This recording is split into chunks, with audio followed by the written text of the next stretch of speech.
Hi guys, welcome back my new blog. कैसे हैं आप सब? आई होप आप सब मस्त होंगे, स्वस्थ होंगे, बहुत अच्छे होंगे। तो गाइस अभी सुबह के बज रहे हैं 4 और मैं उठ गई थी आज 4 बजे। एक्चुअली सोमवती अमावस का फास्ट है और ये फास्ट जितनी मॉर्निंग में की जाए उतना अच्छा रहता है। तो मैंने सोचा 5:30 बजे मंदिर जाऊँगी, इसलिए मैं मॉर्निंग में उठ गई हूँ। तो चलिए मैं होती हूँ रेडी। तो गाइस यहाँ देखिए मैं हो गई हूँ फाइनल रेडी और अब जाना है मंदिर। तो अभी बज रहे हैं 5:30। तो मैंने सोचा 5:30 बजे जाऊँ। पूजा करने में भी टाइम लग जाता है, 1 घंटा तो करीब हो लग ही जाता है पूजा करने में। तो ये देखिए फाइनली मैं रेडी हो चुकी हूँ। तो अब चलते हैं मंदिर और फिर वहाँ मिलते हैं आपसे।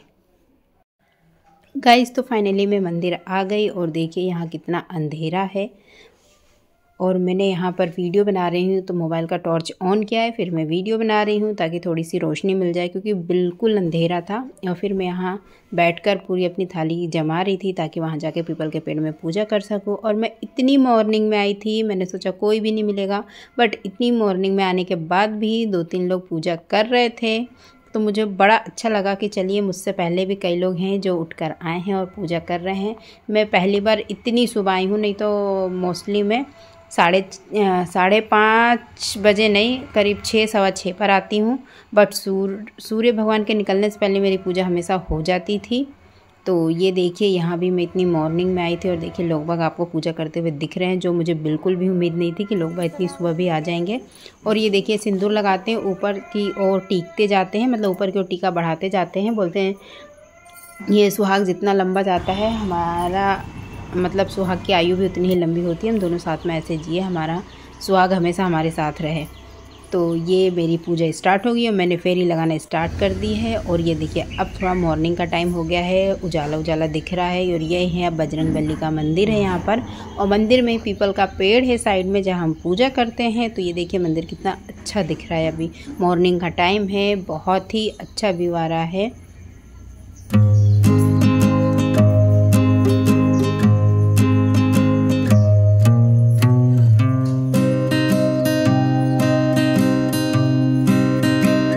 गाइस तो मैं थोड़ी इस पूजा के बारे में आप लोग को बता देती हूँ। तो ये पूजा करने से पहले कई लोग बोलते हैं या कहा जाता है कि गंगा जी में या नर्मदा जी में कहीं भी स्नान किया जाता है, बट उतना पॉसिबल नहीं हो पाता है। तो घर में जो गंगा जल रखा जाता है, तो नहाते टाइम आप उसको गंगा जल को थोड़ा सा बाल्टी में डाल लीजिए और स्नान कीजिए उससे।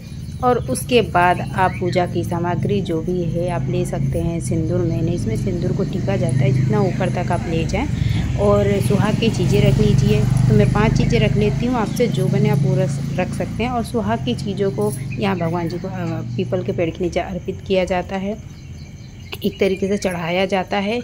और फिर 108 आप कुछ भी रख सकते हैं, मूंगफली, कई लोग चावल की भी फेरी लगाते हैं। 108 बार अपने मुट्ठी से रख के 8 बार घूमते हैं, चावल रखते हैं, पान का सेली से लगाते हैं। बट मैं यहाँ मूंगफली से लगा रही हूँ। मैंने 108 मूंगफली गिन के घर पे रख ली थी काउंट करके पहले ही, और मैं फेरी लगा रही हूँ मूंगफली से। और ताकि मूंगफली जैसे मेरी फिनिश होती जाएगी, मतलब ख़त्म होती जाएगी, तो मुझे पता चल जाएगा कि 108 फेरी लगी और फेरी गलती ना हो, इसलिए मूंगफली को मैंने 2-3 बार काउंट करके रखा है। और इस तरीके से पूजा आपकी जब हो जाए तो आप जिससे ही फेरी लगा रहे हैं उसको और अपनी सुहाग की चीज़ों को दान कर दिया जाता है। तो यहाँ पंडित जी को दान कर दे तो और अच्छा रहता है, सुहागिन औरत को ही दान किया जाता है। तो इस तरीके से इस पूजा को की जाती है। और फेरी लगाने में थकावट भी हो जाती है, तो इंसान थोड़ा आराम से करता है। कितनी फास्ट करो तो और जल्दी थक जाते हैं। और यहाँ देखिए गाइस ये पूजा मैं हर बार करती हूँ, मतलब मुझे बस ध्यान रहना चाहिए कि ये पूजा आई है। और मैं अक्सर कैलेंडर पे टिक कर देती हूँ कि हाँ ये जब भी, क्योंकि साल में कभी 2 बार भी आ जाती है, कभी 3 बार भी आ जाती है, इसलिए इसका ध्यान रखना पड़ता है। तो यहाँ मेरी पूजा चल रही है और यहाँ पे जो सुहाग की चीज़ें चढ़ाते हैं, जो भी चढ़ाते हैं पूजा करते हैं, उसको दान कर दिया जाता है। दान करने से बहुत पुण्य मिलता है। तो यहाँ पे जो भी मेरी सुहाग की चीज़ें वो मैं पंडित जी को दान कर देती हूँ, जो बहुत अच्छा माना जाता है। तो पूजा करने के बाद उसको मैं बाद में दान कर दूँगी। और गाइस ये मेरी पूजा संपन्न होने वाली है।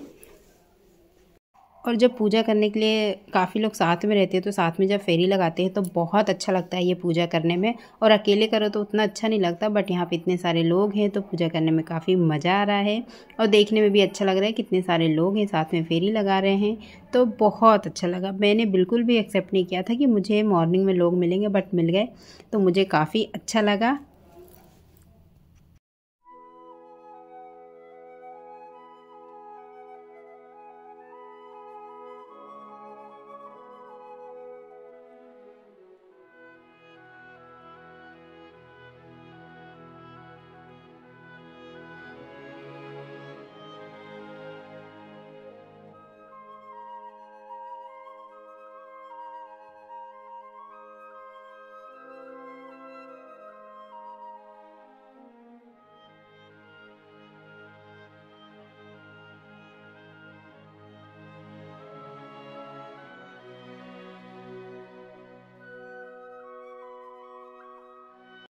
गाइज़ यहाँ फाइनली मेरी पूजा हुई संपन्न। मेरी पूजा बहुत अच्छे तरीके से हो गई है।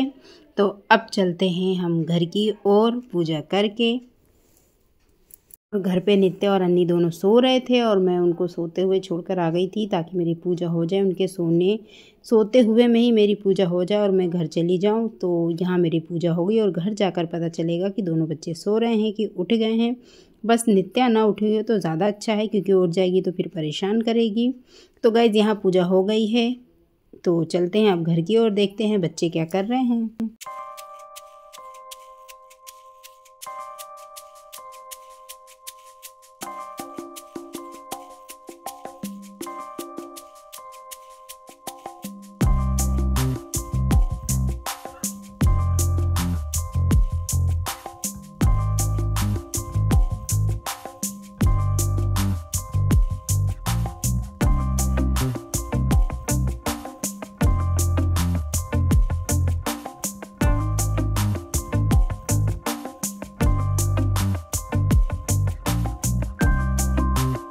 गाइज़ यहाँ मैं आ गई हूँ शिव मंदिर। तो मैंने सोचा यहाँ मंदिर पर भी आकर यहाँ पूजा कर लूँ। तो यहाँ मैं कर रही हूँ मंदिर की सफाई। पहले मंदिर की मैं जब आती हूँ तो मंदिर की सफाई कर लेती हूँ, उसके बाद फिर पूजा करती हूँ।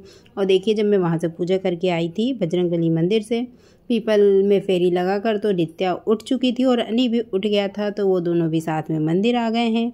ये देखिए अन्नी भी खड़ा है और मैं मंदिर की सफाई कर रही हूँ। तो मैं सोचा मंदिर को पहले साफ़ कर देती हूँ, उसके बाद पूजा करूँगी। तो यहाँ मेरी चल रही है सफाई और मैंने मेरे प्यारे भोले जी को मैंने स्नान करवा लिया जल से। और फिर हम चलते हैं नंदी की ओर, नंदी जी को भी स्नान करवा देते हैं। एक्चुअली मैं जब मंदिर आती हूँ तो मंदिर को अच्छे से धोकर नंदी जी को स्नान करवा कर, शंकर जी को स्नान करवा कर उसके बाद पूजा करती हूँ। तो यहाँ मैंने दोनों को स्नान करवा दिया है और अब चलते हैं अपनी पूजा की ओर। हम करते हैं पूजा।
गाइस तो यहाँ मेरी पूजा स्टार्ट हो गई है। मैं अपनी पूजा स्टार्ट कर चुकी हूँ और अन्नी भी देख रहा है कि मम्मा क्या कर रही है।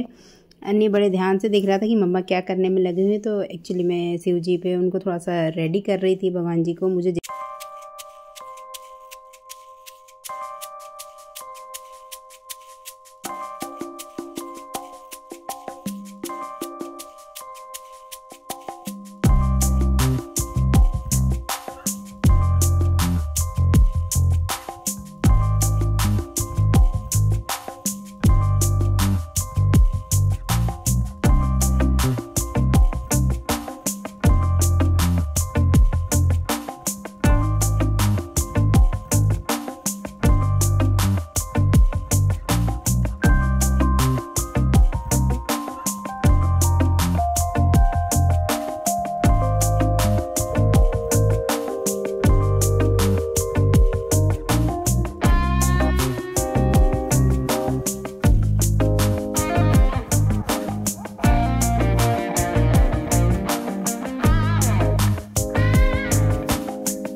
गाइस तो फाइनली मेरी पूजा हो गई, मैं घर आ गई हूँ और आप मेरी हालत देख रहे हैं कैसी हो गई, पूरे पसीने से गीली हो गई। एक्चुअली फेरी लगाने में थकान इतनी हो जाती है और पसीना गर्मी अजब सी ही गर्मी होने लगती है, बेचैनी सी। बट मेरी फेरी हो गई 108, बहुत अच्छे से हो गई पूजा। मॉर्निंग में ही चली गई थी मैं, तो अंधेरा ही था जब मैं गई थी और पूजा करते करते मैं 6:30 बजे घर आई हूँ। 1 घंटा हो ही जाता है नॉर्मली 108 फेरी लगाने में। तो मेरी पूजा फाइनली हो गई, मैं घर भी आ गई। घर जाके फिर मैं शंकर जी के मंदिर भी गई, वहाँ भी पूजा की। फिर घर पे आके नॉर्मल घर पे पूजा की और सब सो रहे थे तो सब उठ भी गए। नित्या सोई हुई थी जब मैं चली गई थी, बट मैं आई तो नित्या उठ गई थी। वो बहुत पहले से नहीं उठी थी तो किसी को परेशान नहीं किया, तो पूजा भी हो गई और बच्ची ने परेशान नहीं किया, तो ये सबसे अच्छी बात है। तो गाइज़ इस ब्लॉग को करते हैं यहीं एंड, फिर मिलते हैं नेक्स्ट ब्लॉग में। तब तक के लिए bye bye, thank you for watching, bye guys.